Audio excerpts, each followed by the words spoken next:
ಇನ್ನು DK Shivakumar CM ಆಗಿ ಬಂದ ಬಳಿಕ ರಾಜ್ಯದಲ್ಲಿ ಬರಗಾಲ ಬಂದಿತ್ತು ಅನ್ನುವಂಥ ಟೀಕೆಗಳು ಕೂಡ ವ್ಯಕ್ತವಾಗಿತ್ತು. ಈಗ ಈ ಬರಗಾಲದ ಟೀಕೆ ಮಧ್ಯೆ ಡಿಕೆಶಿಗೆ ಸಿಕ್ಕಿತ್ತಾ ಅಭಯ ಅನ್ನುವಂಥ ಪ್ರಶ್ನೆ. ಯಾಕಂದ್ರೆ 3 ದಿನ ಕಾದು ನೋಡಿ ಅಂದಿದ್ರಂತೆ ಅಜ್ಜಯ್ಯ.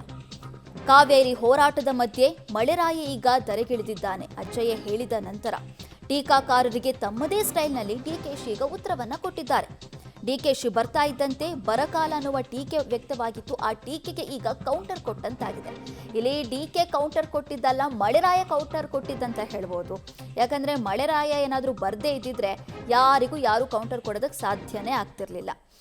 ಈಗ ಡಿಕೆ ಶಿವಕುಮಾರ್ ಅಜ್ಜಯ್ಯನನ್ನ ಯಾವ ಪರಿ ನಂಬ್ತಾರೆ ಅನ್ನೋದಕ್ಕೆ ನಮ್ಮ ಮುಂದೆ ಸಾಕಷ್ಟು ನಿದರ್ಶನಗಳು ಇದೆ. ಅವರು ಪ್ರಮಾಣ ವಚನ ಸ್ವೀಕಾರ ಮಾಡೋ ಕಾರ್ಯಕ್ರಮದಲ್ಲಾಗಿರ್ಬೋದು, ಆಮೇಲೆ ಅವರು ವಿಧಾನಸಭೆಗೆ ಎಂಟ್ರಿ ಕೊಡೋ ಸಂದರ್ಭದಲ್ಲಾಗಿರ್ಬೋದು, ಆಗೆಲ್ಲ ಸಂದರ್ಭದಲ್ಲೂ ಅಜ್ಜಯ್ಯನ ಫೋಟೋ ಹಿಡ್ಕೊಂಡು ಅವರು ಎಂಟ್ರಿ ಕೊಟ್ಟಿದ್ರು.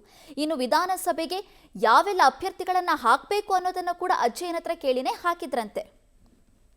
ವಿರೋಧ ಪಾರ್ಟಿಯವರು ಬೇರೆ ಬೇರೆ ರಾಜಕಾರಣಿಗಳು ವಿವಿಧ ರೀತಿ ಟೀಕೆ ಮಾಡ್ತಾ ಇರ್ತಾರೆ.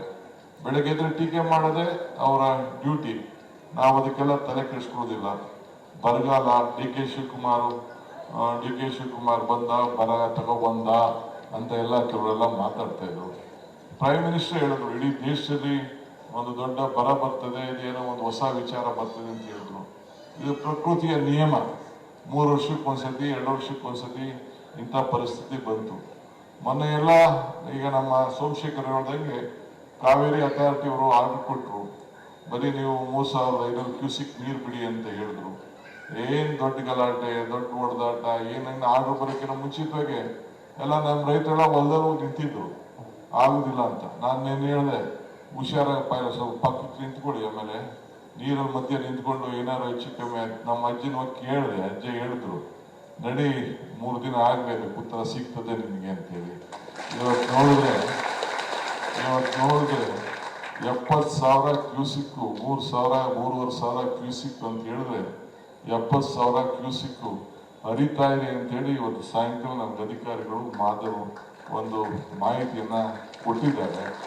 ಸೊ ಹಂಗೆ ಅಲ್ಲಿ ಏನು ಕಬಿಲಿ ಇವತ್ತು ನಾನು ಇಟ್ಕೊಳ್ಳೋಣ ಅಂದ್ರು ನೀವು ಇಟ್ಕೊಳಕ್ ಆಯ್ತಲ್ಲ, ಇಲ್ಲ ಯಾರು ಇಟ್ಕೊಳ್ಳೋಣ ಅಂತಂದ್ರು ಅಡ್ಡ ನಿಂತ್ಕೊಂಡಾರೇನೋ ಅಂತಂದ್ರೆ ಕೊಚ್ಕೊಂಡು ಹೊಂಟೋಯ್ತಾರೆ.